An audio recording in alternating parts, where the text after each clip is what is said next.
Hi there. I am Professor Beth Stroud, and together with Professor Ewan Cameron, I'm teaching HS 117, Christianity from 1500 to the present at Union Theological Seminary. Welcome to the course.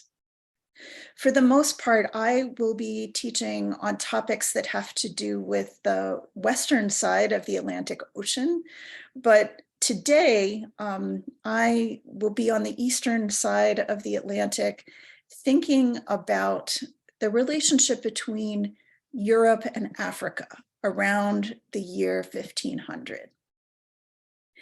And I've subtitled this How the American Story Begins, because as a scholar of American religion, I've been part of conversations wondering what's the right place to begin this story? What is it that marks the beginning point of American Christianity? Do you begin the story with the Puritans and the Pilgrims in New England? Do you begin in Mexico and California? Do you begin in Virginia? Do you begin in New Orleans? Each of these beginning points suggests something about what's important, something about the way of shaping the story. I have been convinced by other scholars that the beginning of the story, the place the story really begins of American Christianity, is not in fact on the American continent at all, but in the interactions between Europe and Africa in the 15th century, and in the kind of the state of those relationships around the year 1500. Now, the time that we are talking about in the first part of this class, the time of the Renaissance, the time of the Reformation, this is also the time that is sometimes called the age of exploration or the age of discovery. And you'll see listed on this slide names, places, and dates that you probably already know, dates that are recorded in history textbooks that you may have learned as early as elementary school or middle school. You've learned about Bartolomeo Diaz sailing around the southern tip of Africa and reaching the Indian Ocean. Of course, Christopher Columbus's fateful voyage to the Americas, although he never realized he was in a new place. He thought that he was in Asia. Amerigo Vespucci, after whom the continents on the western side of the Atlantic are named, and Ferdinand Magellan, whose crew succeeded in circumnavigating the globe even after he died mid-voyage.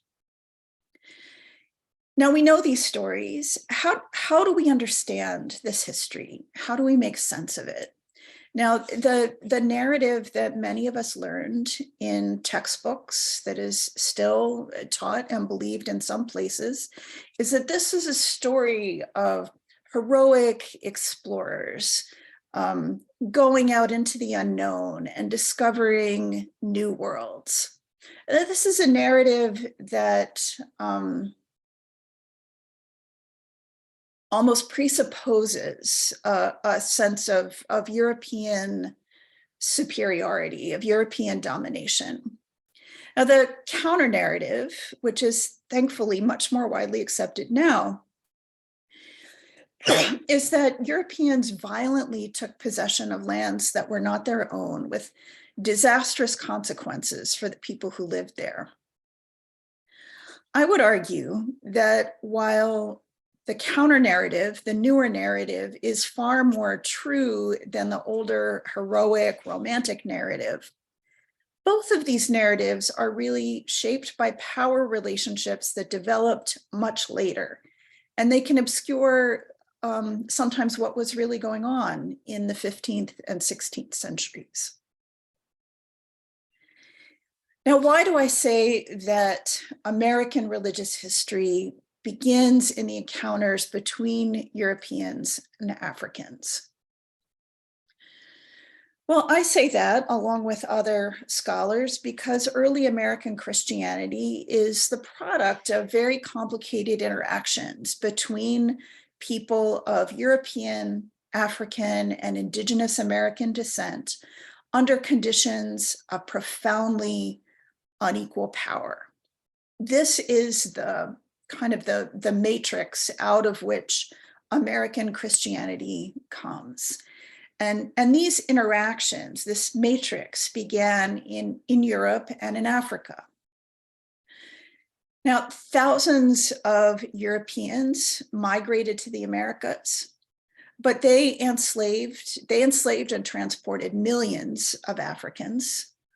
And by 1650, Africans were the majority of new populations in areas of the Western Hemisphere that were under European rule. So to understand America at all, it's critical to understand this relationship between Europe and Africa.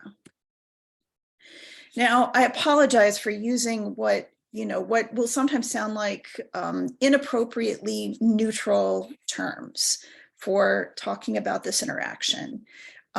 This was a violent relationship. This was an exploitative relationship. But at its beginning, this relationship was not yet what it would become later. It was not without violence, but it was nowhere near as violent as it would become. I'll say more about that a little later. It's helpful to think about this time as a time when what we could call an Atlantic world emerged. And that's a world in which the culture, the commerce, the religion were all being shaped by a flow of people and ideas along the coasts of Europe, the coast of West Africa, and the coasts of the Americas and the islands in between.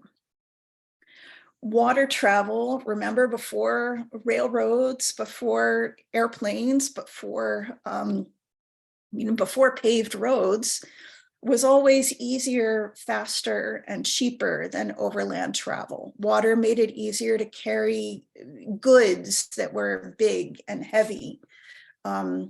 Water made it easier to go great distances. And so places that on a map look far apart, if they're connected by water, they may be closer economically, culturally, politically than points that are actually closer by land.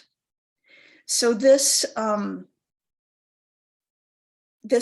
Atlantic world was created by a new closeness, a new proximity of these different worlds, these different histories, these different cultures.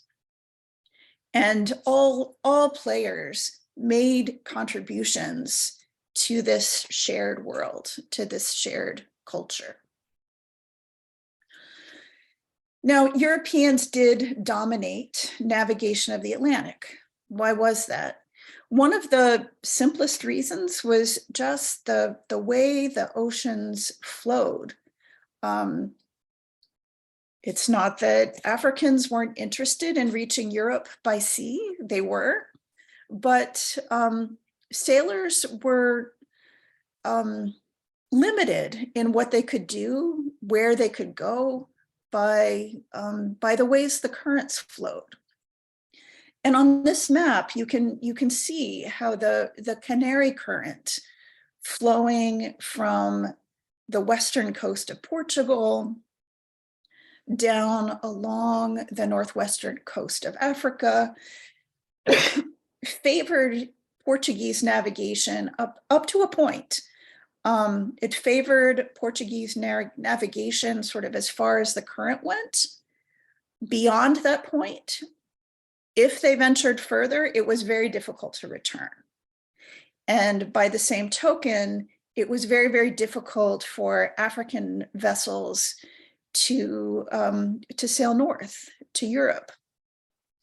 Another factor was the design of European ships, which had been built over time gradually to support navigation in both the Mediterranean and the North Sea under, two very different kinds of ocean conditions.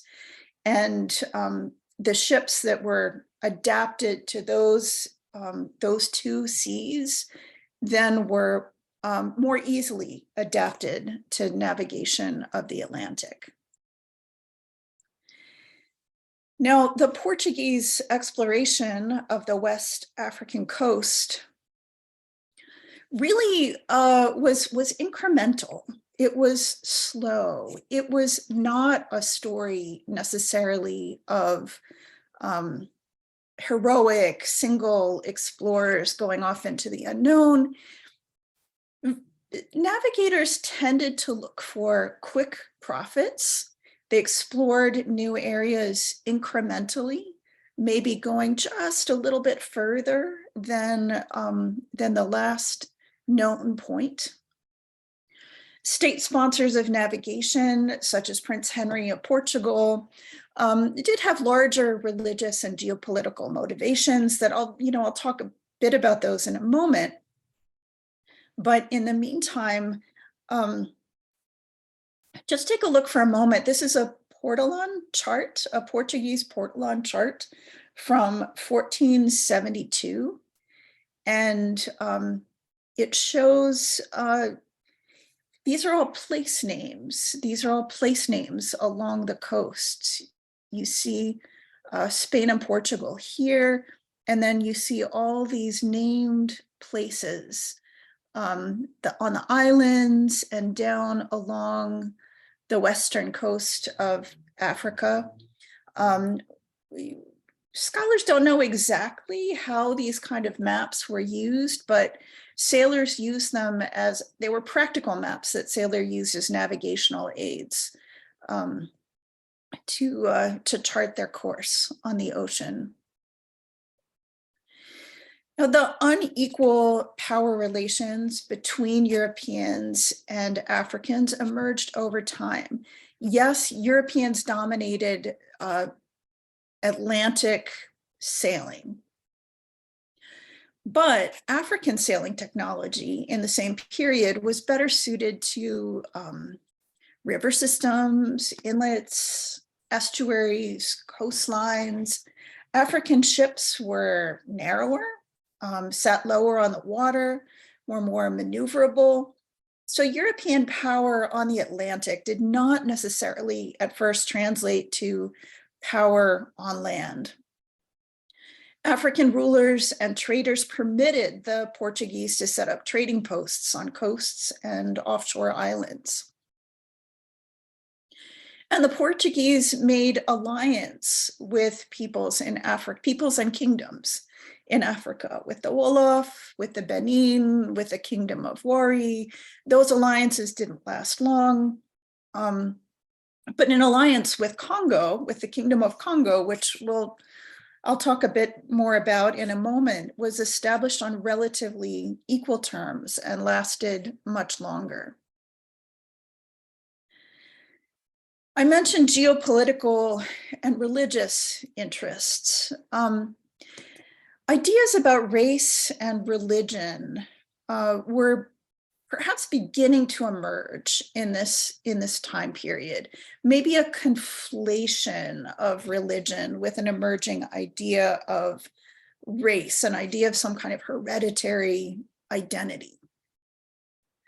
In the late 15th and early 16th century, Jews and Muslims were either forced to convert to Christianity or face expulsion from kingdoms of Spain. And even these new converts to Christianity were regarded with suspicion. They weren't quite considered like trustworthy or fully Christian. And some scholars have argued that this represented the beginning of an idea that some people, for hereditary reasons, were somehow less suited to Christianity than others. And we will see later on that Europeans did often map their ideas and their attitudes about Muslims and Jews onto Africans and Indigenous Americans. That's something we'll have a lot more opportunities to talk about over the time of the course. European navigators and European rulers were also influenced by the myth of Prester John emerging in the late Middle Ages. Europeans had a myth that beyond the Ottoman Empire, beyond Muslim-controlled territories, that there was a Christian king with whom they might be able to forge an alliance. They imagined this powerful Christian king. And early versions of the myth placed Prester John in India or in Central Asia. By the 14th century, most people imagined him to be in Ethiopia. But it was myth. There was no truth in it, but some scholars have suggested that this myth shows a little bit of the fear, the insecurity that Christian Europeans felt vis-a-vis Muslim civilization. Early contacts between Africans and Europeans took many, many different shapes. There were Africans living in Spain and Portugal as early as the Middle Ages. Enslaved Africans often who had been purchased from trans-Saharan slave traders. Portuguese traders enslaved inhabitants of the Canary Islands as early as 1346, and West Africans beginning in 1441. But slavery was not the only story of this relationship between Europe and Africa. Ethiopia, for example, had been a Christian kingdom since at least the 5th century, and Ethiopia sent delegates to the Council of Florence in 1441. Ethiopia had been isolated from Europe for a long time, but in this time of more navigation, more travel, more communication, Ethiopia was eager to reestablish contact with Europe and did so. And as I mentioned earlier, Portugal and the Kingdom of Congo established long-lasting diplomatic relationships. The Congolese king Nzinga Nkuwa was baptized a Catholic in 1491, and Christianity later became the official religion of the Congolese court. In 1521, a son of the Congolese king was consecrated a bishop by Pope Leo X. And as the last thing I'm going to say right now, I want to talk a little bit about the resonances, some resonances between Portuguese Christianity and traditional Congolese religion as these two traditions encountered each other for the first time. Both traditions invested the dead with sacred power that could benefit the living. Christians venerated saints, the Congolese honored dead elders, but these two traditions had something in common in a sense of the sacredness and the power of the dead.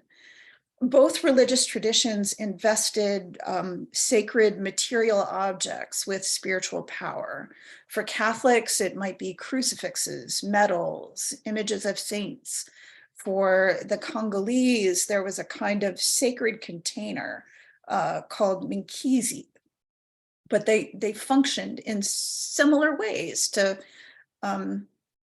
protect and to bless the people who held them. And the Christian tradition and the traditional Congolese religion converged to a certain extent in Congo. For example, the term Nzoanakisi for a tomb or a grave, which had been thought of as the site of communication between the living and the dead, that term was repurposed as the term for church. And that's just a peek at the convergence of religious traditions. But remember it, because that will continue to be important later on. So thank you very much. And I look forward to talking with you about all of these ideas and more over the weeks to come. Thank you.